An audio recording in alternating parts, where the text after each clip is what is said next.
State of Minnesota, County of Hennepin, District Court, 4th Judicial District. State of Minnesota Plaintiff versus Derek Michael Chauvin, Defendant. Verdict, Count 1. Court file number 27, CR 20-12646. We, the jury, in the above entitled matter as to Count 1, unintentional second-degree murder while committing a felony, find the defendant guilty. This verdict agreed to this 20th day of April, 2021 at 1:44 p.m. Signed, juror foreperson, juror number 19. Same caption, verdict count 2. We, the jury, in the above entitled matter as to count 2, third-degree murder, perpetrating an eminently dangerous act, find the defendant guilty. This verdict agreed to this 20th day of April, 2021 at 1:45 p.m. Signed by jury foreperson, juror number 19. Same caption, verdict count 3. We, the jury, in the above entitled matter as to count 3, second-degree manslaughter, culpable negligence, creating an unreasonable risk, find the defendant guilty. This verdict agreed to this 20th day of April, 2021 at 1:45 p.m. Jury foreperson 019. Members of the jury, I'm now going to ask you individually if these are your true and correct verdicts. Please respond yes or no. Juror number 2, are these your true and correct verdicts? Yes. Juror number 9, are these your true and correct verdicts? Yes. Juror number 19, are these your true and correct verdicts? Yes. Juror number 27, are these your true and correct verdicts? Yes. Juror number 44, are these your true and correct verdicts? Yes. Juror number 52, are these your true and correct verdicts? Yes. Juror number 55, are these your true and correct verdicts? Yes. Juror number 79, are these your true and correct verdicts? Yes. Juror number 85, are these your true and correct verdicts? Yes. Juror number 89, are these your true and correct verdicts? Yes. Juror number 91, are these your true and correct verdicts? Yes. Juror number 92, are these your true and correct verdicts?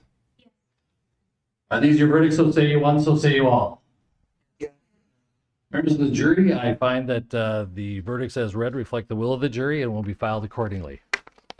I have to thank you. And there it is, ladies and gentlemen. There it is. Derek Chauvin guilty on all charges. Guilty on all charges, ladies and gentlemen. And let me bring those charges back over for you, just so you get it. And we'll break down. We'll talk about these charges and get some feedback and stuff like that from you in the chat. Or I got my man Josh with me, Uncle Fulio, and we're gonna talk about it a little bit. Not gonna be long. Talk about it a little bit. Derek Chauvin, guilty on all charges. What are the charges, ladies and gentlemen? Second-degree unintentional murder, third-degree murder, and second-degree manslaughter. So let me talk to Josh. Josh, I'll tell you what, I'm relieved, bro. I am relieved because no matter, look, we all know somewhere along the line we were all holding our breath, wondering what was really going to happen. We knew what should happen. It was very clear to us. But you know the history of this country and what's happened in the past. Everybody was a little bit nervous. So it's a relief just to finally really hear it. What do you think, Josh? I totally agree. This is a good day for America. I just want to, put my prayers out there again to the George Floyd family and the families and people that are all involved in this situation. This is definitely a terrible situation that this country had to go through. And I think there's a little bit of relief tonight that this murderer, this convicted murderer, is not walking around the streets, let alone policing. You know what I'm saying? It's just relief all the way around. And I just pray that, we can get through this, as a country and everybody involved is, can be able to get back on with their regular lives and, get back to normal. Yeah. It's definitely there's still a lot to go. It's just in our battle for justice and equality in the country, for people of color. There's just a lot to go to battle against oppression and institutional racism. institutional oppression. So there's a lot to go, But this was a big one. This was a big one because the world was watching, and this sends the message to everybody: we're either going to continue to let this go or we're not. But like you said before in previous shows, even this doesn't change the heart of somebody, right? Don't change the heart and what people feel and what people think.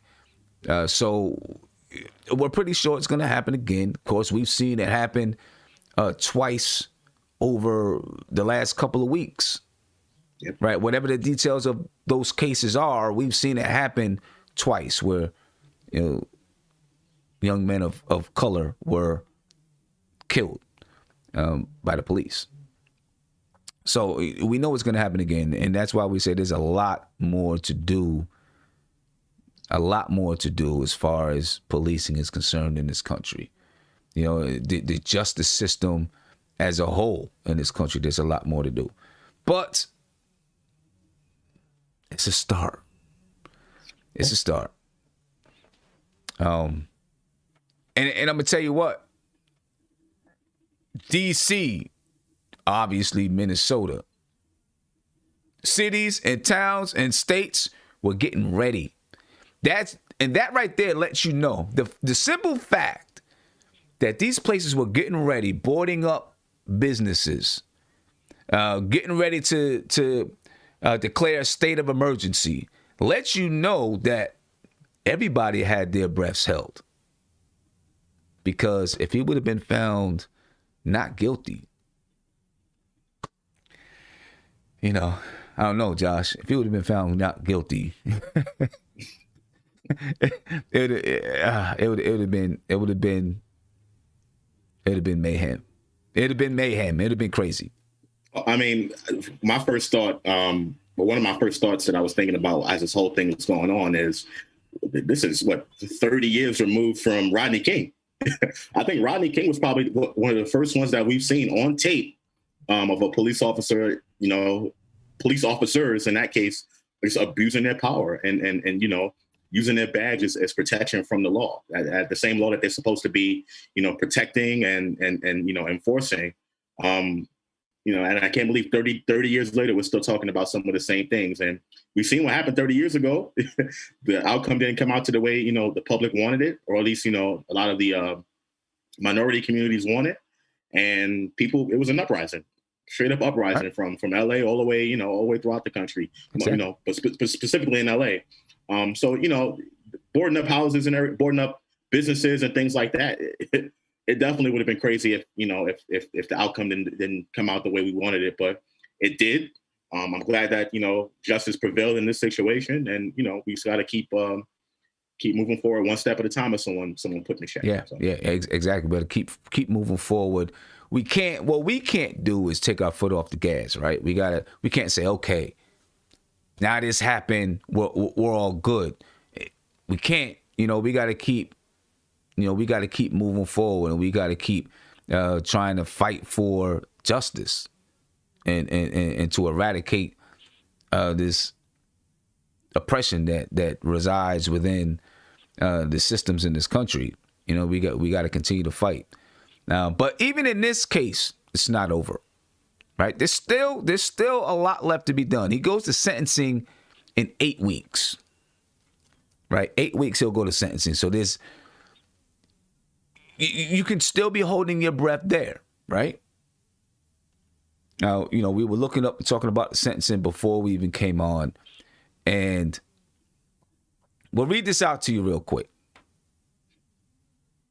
All right, I'm on ABC7news.com, and they kind of break down what the charges are and what they mean. Okay, so we'll start with second-degree unintentional murder. It's also called a felony murder. To prove this count, prosecutors had to show that Chauvin killed Floyd while committing or trying to commit a felony. In this case, third-degree assault. They didn't have to prove Chauvin intended to kill Floyd, only that he intended to apply unlawful force that caused bodily harm. All right. That's all that they had to prove, is that he intended to apply unlawful force that caused bodily harm. All right. Now, what about third-degree murder? For this count, jurors must have found Chauvin caused Floyd's death through an action that was eminently dangerous and carried out with a reckless disregard for and conscious indifference to the loss of life. Right? Meaning, he didn't care. He didn't care. And then for second-degree manslaughter, prosecutors had to show that Chauvin caused Floyd's death through culpable negligence that created an unreasonable risk, and that he consciously took the chance of causing severe injury or death. And yes, it was conscious. It was conscious. I believe it was conscious. So did the jury. So did the jury. Now, I seen someone in the chat say, it should have been first-degree murder, but I guess we'd have to look up in that state, in Minnesota, what is first-degree murder,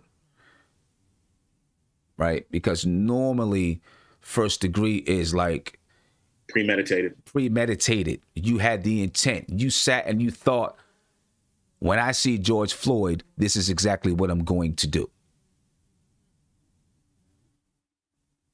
Right? And I doubt that there was proof to show that, this was something that was premeditated. Now, as far as sentencing, because this is what we have to look forward to, what's going to be coming up in the next 8 weeks. And the judge has to, a lot to go over and think about. Each count carries a different maximum sentence. All right, 40 years for second-degree unintentional murder, 25 years for third-degree murder, and 10 years for second-degree manslaughter. But under Minnesota sentencing guidelines, for a person with no criminal history, each murder charge carries a presumptive sentence of 12 and a half years in prison, while manslaughter has a presumptive sentence of 4 years in prison. So basically, the most that he's going to do is 40 years, because these sentences are going to run concurrent. Josh, you want to explain concurrent? Basically, despite him being charged for three different things, all those sentences will be served at the same time. So since second-degree murder was the charge that carries the highest maximum sentence of 40 years, the most he'll do is 40 years, despite being, found guilty on all three. Right. So if he got the maximum sentence for all three, 40 years for second degree, 25 years for third degree, and 10 years for second degree manslaughter, he's not going to do 75 years. He would do 40. Right? Because all of these charges will run concurrent to one another. Most likely. That's the way it's going to go. Now, prosecutors are seeking a sentence that goes above the guideline range. They cited several aggravating factors, including that Floyd was particularly vulnerable to Chauvin, and that Chauvin was a uniformed police officer acting in a position of authority. And his alleged crime was witnessed by multiple children, including a 9-year-old girl who testified that watching the restraint made her sad and kind of mad. So, listen, we're not out of the weeds yet. I would say the lightest sentence he's going to get is 12 and a half years. That's what I would think. The lightest sentence he'll probably get is 12 and a half years, the maximum 40. I don't know. What do you think, Josh?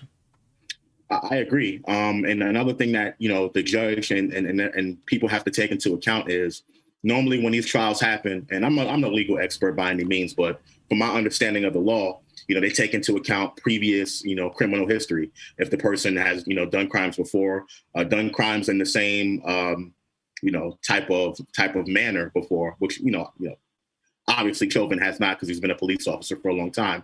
And they take into account the fact that he was a police officer, serving and all of that stuff. So all of that stuff has to get taken into account prior to, the judge making his decision.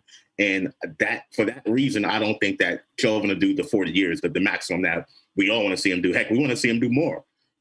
But based on all of that, I don't think there's any way he does anywhere near 40 years. And I think the sentencing might, we're happy now that, he got convicted, but the sentencing, it might be something a little bit different, as far as the sentence is concerned.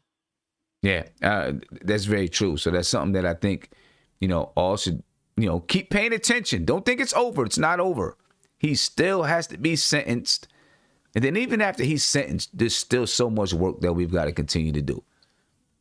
So much work we've got to continue to do, man. So don't rest easy, ladies and gentlemen. Don't rest easy. Stay at it. Stay aware. Keep your mind focused as to what's happening and what's going on out there. Talk to your children. Protect your children. Protect your family. And make sure you're keeping your nose clean. But we got a little bit of justice today. I don't know, Josh. Anything else you want to add on the subject matter? Yes, I just want to, for people out there, obviously today is a good day, considering all everything that happened. But I just want people out there to really pay attention and understand the importance of, voting in your local elections, because again, this incident may have taken place in a different place, in a different time period, and the outcome would have been totally different based on the law that, the way the law is written. Minnesota second-degree murder is different than, New York second-degree murder or, California or anything like that. So pay attention to where you live and in your local elections, because that stuff is important. I know we want to push for, federal change and sweeping change, but, based on the history of this country, it's never really truly been like that.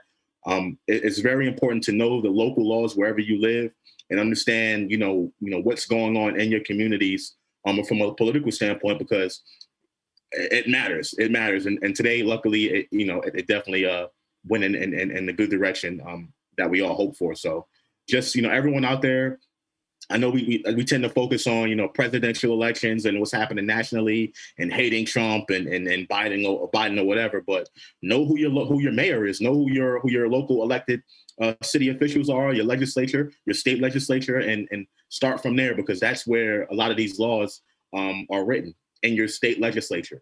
You know what I'm saying? So just pay attention and understand what's going on in your own community.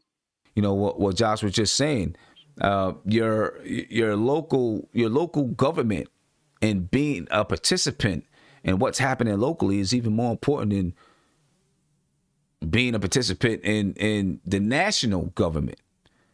Because locally is where you have a chance to go sit in a town hall meeting and voice your opinion.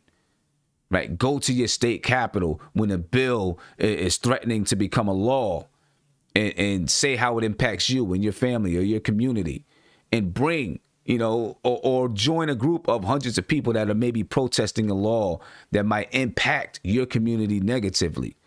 Right? So you have way more voice when you participate on a local level. And of course, the police are local. Yep. Right. So if you're having issues with police in your community, and it's not every community, but if you're having issues with the police in your community, that's a local thing. It's on a local level, and you can have a much bigger voice by participating and being an aggravator if you need to be on a local level. So yeah, Josh, thank you for saying that, because that's really, really, really, really important. Really important that you get involved on a local level. Anyway, ladies and gentlemen, we got a little bit of justice. We got a lot of ways to go, but we got a little bit. We keep taking steps and we keep pushing down doors, and fighting this battle the right way. Anything else you want to add, Josh, before we head up out of here? And I'll let those, I'll let the judge say it one more time, because I want to hear it again. Yeah, I mean, just to reiterate to everyone out there, once again, this is happening. This happened today in Minnesota, but it could have been different in Houston, Texas, or somewhere in Texas or Florida. I'm not going to get specific with the states or whatever the case may be, but you got to understand that, the laws and you hold your politicians accountable. Please hold your local politicians accountable. I know we're talking about police, and a lot of times police abuse their power. I definitely want to end qualified immunity, and we've seen what can happen if you end qualified immunity in a case like today. But definitely hold your politicians accountable, because the police are taking their orders and they're policing based off of what the politicians put in front of them. Everyone's trying to get elected. Everyone is trying to show that they're being tough on crime or tough on this and tough on that. But in all actuality, they're not. You know what I mean? And they won't unless you hold them accountable. So just keep that in mind, everybody. All right, ladies and gentlemen, we appreciate you. Like we say, stay at it, stay focused, stay there. Again, Derek Chauvin guilty on all 3 charges: 2nd-degree unintentional murder, 3rd-degree murder, and 2nd-degree manslaughter, ladies and gentlemen. And here you go. This is the judge reading off those charges. Out of here. Members of the jury, I will now read the verdicts as they will appear in the permanent records of the 4th Judicial District. State of Minnesota, County of Hennepin, District Court, 4th Judicial District. State of Minnesota Plaintiff versus Derek Michael Chauvin, Defendant. Verdict, Count 1. Court file number 27, CR 20-12646.